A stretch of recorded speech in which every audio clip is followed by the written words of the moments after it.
Welcome! Today we're going to replace the drum on your Brother HL L2400D. This video will cover multiple models and operating systems. Even though your machine may not match the model on the screen, the overall process will be the same.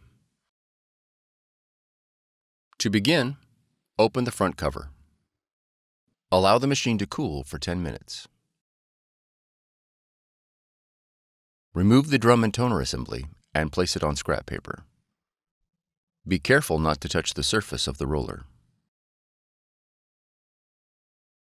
Press the green lock lever to separate the drum and toner. Remove the replacement drum from the packaging. Insert the toner into the drum module. Listen for the lever to click. Slide the green handle back and forth several times to clean the corona wire.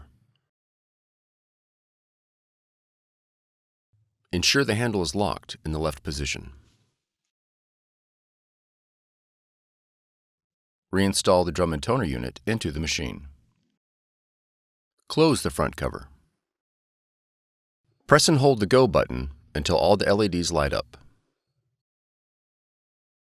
When all 4 LEDs are lit, release the Go button. For more tutorials, FAQs, and videos, visit us at www.brother-usa.com. If you found this video helpful, be sure to subscribe. Thank you for choosing Brother.